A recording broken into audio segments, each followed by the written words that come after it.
Hello again, and welcome once more to Denton's Tales. And this time, part 2 of my look at superstitions. The world of weird, odd, unusual, and downright dumb. The sort of things obviously thought up by those whose one and only brain cell was on vacation at the time. Oh, yes, the human capacity for inventing impossible things to then believe in with total conviction is, well, it's really quite amazing. Now, as I said in part 1, I'm not talking about natural medicine, herbal remedies, and many shamanic practices that we know do actually work. No. I'm talking about superstition. The "don't step on the crack on the sidewalk or you'll bring Satan to your door" sort of thing. And we now dive into them once again, headfirst. Wearing your clothes inside out is said to bring good luck, as well as a lot of surprise stares from anyone you meet, and getting yourself the reputation of being a certified nutjob who should probably seek professional help. If you are having a run of bad luck, you can break the spell by turning around 7 times in a clockwise direction. Now, you should probably do this on a soft surface, just in case you give yourself vertigo and you fall down, and probably do it in private as well, or you'll find yourself designated as being just a bit odd. Yes. To avoid bad luck during the day, you should always get out of bed on the same side that you got into it. Okay? Yes, well, now, my days should be very free of bad luck since, well, my bed is up against a wall, which prevents me from making a mistake and getting out of bed on the wrong side. I am very fortunate in that. However, if your bed lies facing north to south, it brings misfortune. Oh, let me see. Well, that's me screwed. But maybe if I don't wear a hat in bed. Yes, if I don't wear a hat in bed, I'll be all right, since that would be unlucky. And stupid, since I think trying to sleep while wearing a hat would be rather uncomfortable. And never have a broom up against a bed, because if you do, oh, the evil spirits in the broom will cast a spell on the bed. Yeah, that makes perfect sense. I mean, we always knew evil spirits lived in brooms. I mean, of course we did. I mean, it was just so obvious, wasn't it? How could we miss it? Quite easily, I should think. To make a baseball bat lucky, you spit on it. Yes, I don't know if you'll score a home run or become the next Babe Ruth, but you will have a very unhygienic bat. And please don't hand it to me. If you dream of fish, well, someone you know is pregnant. Yes. And if a cow lifts its tail, that is a sure sign that rain is coming. Actually, it's much more likely the cow is just about to do a poo, but oh well. Now, if you see an ambulance, you should pinch your nose or hold your breath until you see a black or a brown dog. Where's a black dog when you need one? Perhaps you shouldn't even wait too long, waiting for that dog to come along, or you may be riding in an ambulance yourself. In England, saying rabbit on the first day of the month will bring you good luck. Why rabbit? I really have no idea. It just will. If a dog howls, well, the death is coming. Yes, a dog howls and people die. I'm not so sure, really. See, I had an American Springer Spaniel, a rescue dog that had been very dreadfully treated by its previous owner. And, you know, cowering if it saw a stick or a broom handle, and it became very attracted to my wife. Whenever my wife would walk across the road to talk to the neighbor who lived opposite to us, the dog, Judy was her name, would sit outside our door with her nose pointed straight up in the air, howling like a demented coyote. And she would howl constantly. Ow! Ow! Ow! You get the picture. And she would do that until my wife returned, be it 5 minutes or half an hour. Judy would howl constantly.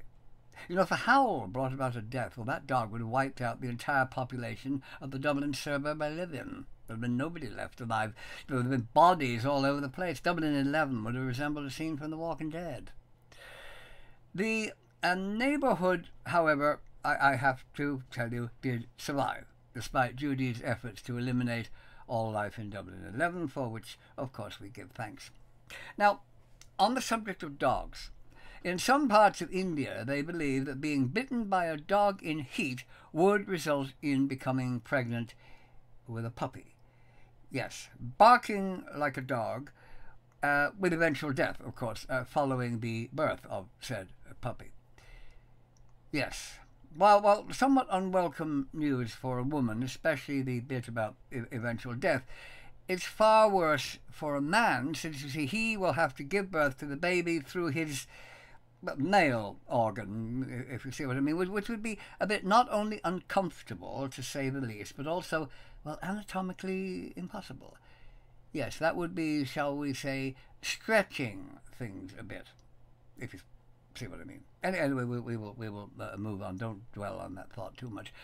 Garlic is said to be a surefire remedy for vampires, either by eating it or by rubbing it on yourself, keeping bad things at bay and preventing them getting close to you.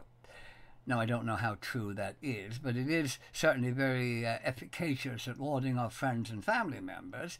People you may meet in the street or in the pub won't really get very close to you, and it's guaranteed to repel anyone with intimate romantic thoughts on their mind. Come with me to the Casbah, my darling, where I shall show you a night of net. Yes. As a contraceptive, it's excellent. You know, eat it or rub it on yourself, and nothing is going to happen, dear. Oh no. To digress just for a moment. There's a funny story about a woman who was terrified of vampires. So in her bedroom, she had every religious anti-vampire object you could think of. Relics of saints, the Sacred Heart, the Child of Prague, holy water, rosary beads, and garlic festooned around the bed. Suddenly, a bat came flapping in through the windows. You know, like in those old Bela Lugosi movies, flapping in slow, bat-like motion. And yes, bats do that, don't they? But anyway, poof, there stood a vampire. Oh yes, evening dress, opera cape, slicked down hair, the works, the classical vampire. But the woman wasn't afraid. Oh no, she held up a crucifix. She threw holy water at the vampire. But he looked at her and said, "Oi, gavalt, lady, have you got the wrong vampire? Where I come from, we put garlic in everything." Yeah, anyway, you can use that at weddings, bar mitzvahs, or whatever if you want. Now, cats. Cats are very lucky, or so it's claimed, having 9 lives. Well, I rather doubt that from personal experience. I had a kitten many years ago, and I didn't notice it come up behind me. Now, this particular kitten had not died 8 times previously.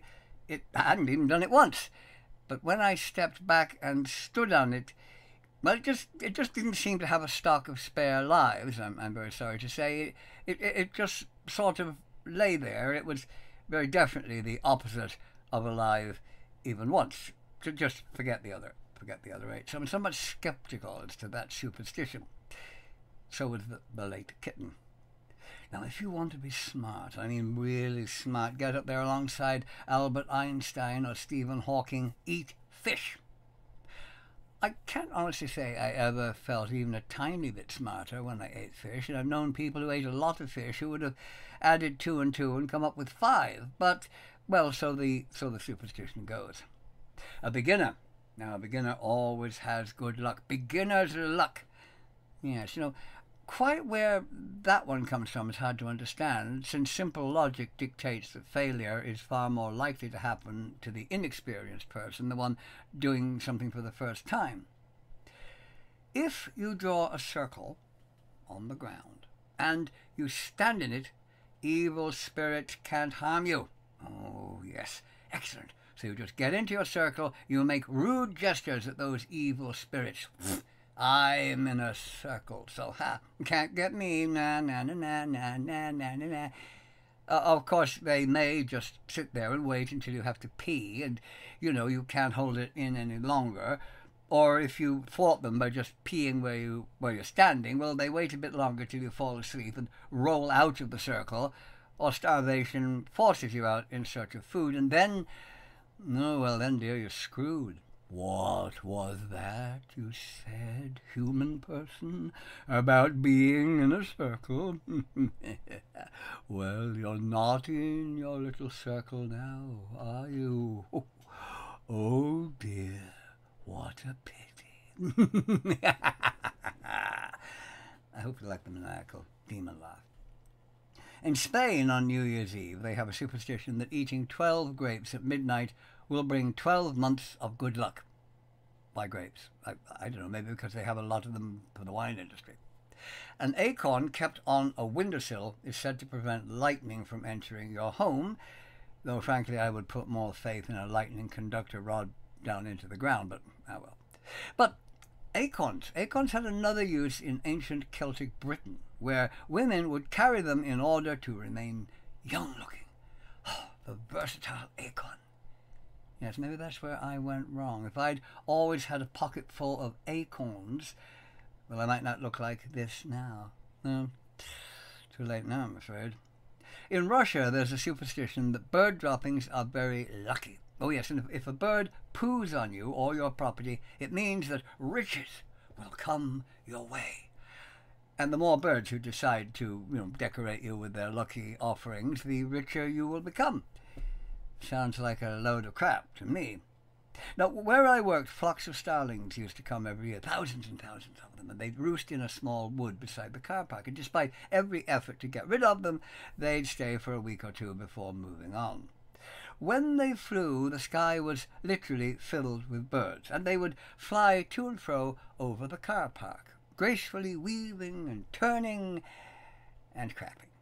Now, starlings poo like no other bird. They seem to have an inexhaustible supply. And as they came over the car park, there was like a whitish mist of starling poo descending in their wake, a sort of moving wall of shit that travelled with them, making this sort of plop, plop, plop, plop, plop, plop, plop sound. And the cars had to be hosed off frequently. I remember one woman seeing them coming and knowing that she'd never get to the office block in time, ran to the security office holding an umbrella over her head as poo plopped onto it. Plop, plop, plop, plop. Oh, how lucky those cars and their owners must have been, to say nothing of the woman with the well-pooed umbrella, splattered with all that lucky bird poo. Oh, I was so envious of their great good fortune. I was tempted to go out and stand there. Give me your poo. Drop your good fortune upon me. Bring your poo unto me. But I resisted the temptation. Given the sheer volume of descending poo, no one person could handle that much good fortune. Ah, well. No, here in Ireland, there are several interesting superstitions, so there are. I'm sure you wouldn't believe some of them, so you wouldn't. And maybe they're giving a lie in that. And here's a few of them. One is that if you meet a funeral going in the opposite direction, you had to turn around and walk with it for a short distance. At least 4 steps were required, or bad luck would result. Another was that only the first funeral in a graveyard could go to heaven on that day. So, if you had just been buried and another funeral arrives, well, hard luck for the other chap. You're on your way to get your wings and ascend aloft, and the other poor sod is going to have to wait and lie there till tomorrow. You know, I don't live all that far from Glasnevin Cemetery, one of the largest and oldest cemeteries in Dublin, and there could be funerals arriving all day. You know, there might be a dozen of them. So there must be a terrible backlog of dead people lying around waiting for the next available heavenly ascent place in line, rather like a Los Angeles freeway at rush hour. Also in Ireland, there's a thing called soda bread, and traditionally it was made in a round shape with a cross cut into it across the top, dividing it into quarters. Now, that's very handy if you just wanted to pull it apart to eat it. But the idea of the cross was actually to scare away the devil. Oh, yes, he'd take one look at that. Ah! Frankly, if Satan was coming for me, I really don't think holding up a soda bread would do very much to stop him. Another Irish belief was that the first lamb of the season, now if it happened to be black, well, that's hard luck. Somebody in the family's going belly up before the year's out. Where do people get these ideas? Yes, it's all right. A black lamb was born somewhere in Ireland sometime or other. Somebody died, and therefore the black lamb did it. But how did they know? Ah, yes, you see, how did they know it wasn't the two pigeons that flew past, or the cow with the one horn that walked by them, or the dead sparrow lying on the back door? Why pin it on the lamb? I think the lamb was just the fall guy, if you ask me. Yeah, it's a clear case of anti-lambism. Yes, just round up the usual suspects. In Turkey, it is thought that to chew gum at night will result in its transforming into dead flesh. Yes, although I really don't know why, it just does. A superstition found in several cultures concerns the nose as an indicator of impending doom, and depending on where it itches varies the degree to which you may suffer, since if you get an itch on the outside of your nose, sorrow is on the way. But should the inside of your nose itch, whoa, well, you're in deep ship, darling, because you are going to be cursed. Yes, cursed, I tell you. Oh, the nose is itching you. Oh, cursed. Yes. Now the number 13. Oh, the number 13 is probably the most common of all superstitions, and is in fact officially classed as the most widely held superstition in the United States of America today. And the 13th day of any month considered a bad luck day, especially if it's a Friday. Oh, Friday the 13th. In which case misfortune is just waiting for you around the corner. Unless you were born on Friday the 13th. And if you were, far from having misfortune haunt you to the grave, it is allegedly your lucky day. Now figure that one out. In many cultures, getting married on any day of the week that falls under number 13 is highly discouraged. And there's a superstition that should 13 people sit down at a table to dine, one will die in the following year. Now this prompted the formation of the 13 Club, to debunk it, where groups of 13 would have dinner and sit around for 12 months to see who was going to die. Strange enough, nobody did. Oh well. Why 13? Well, one suggestion was put forward by Charles A. Platt, writing in 1925, that the reason 13 is considered unlucky is that a person can count from 1 to 12 with their 8 fingers, 2 thumbs, and 2 feet, but not beyond that. So the number 13 is unknown, thus it becomes frightening and unlucky. Yes, well, I think personally his name should have been Pratt, not Platt. Now that idea is about as daft as the superstition itself, since it discounts the use of toes or other body parts in counting. I mean, one's toes gives another 10. You get another 3 with the nose and the ears. And I suppose counting all body parts, well, that would give a man yet another 3, and a woman 2. Think about it. You'll get it. But surely sensible people today, people who know more of science and how the world works than was the case in ancient times, they wouldn't actually take notice of such things. Yes, well, yes, they would. Oh, they would indeed. In Scotland, there is no gate number 13 in the airports. Instead, there is a gate 12B. Well, that's the Scots for you. Maybe a wee dram of the old ways still there, laddie. Aye. Now, the Germans. Oh, the sensible, down-to-earth Germans. They wouldn't have anything to do with such nonsense. Nein! Not quite. No, in aircraft belonging to Lufthansa, the seats skip a row, going straight from 12 to 14. Das ist gut, ja? Nein. That's how they think in Buxtehude. Now, I think only a German will get that reference. In 1995, Finland actually declared Friday the 13th to be their National Accident Day. Who has a National Accident Day? Like having accidents is something to be celebrated? It's National Accident Day. I think I'll throw myself down the stairs. Whee! Fun! Yes. Happy National Accident Day. I call an ambulance because I just had one. Would anybody celebrate that? Well, they do. In various places, tall buildings don't have a 13th floor, and hotels and hospitals often have no room 13. Some streets don't have a house number 13. In Florence, in Italy, for example, the house between 12 and 14 is numbered 12 and a half. And in some forms of motorsport, there is no number 13 car.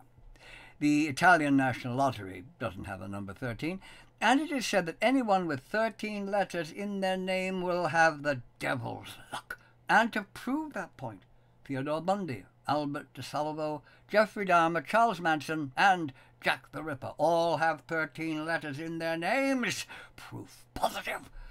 Oh, of course, there are probably thousands of mass murderers, rapists, evildoers of all kinds down through history who didn't. But that only proves nothing, you see. You just, you sort through them till you find some who do, and there you go. You have your proof. As if to prove the point about number 13 and justify the still believed-in superstition of getting God involved, the Bible tells us that there were exactly 13 present at the Last Supper.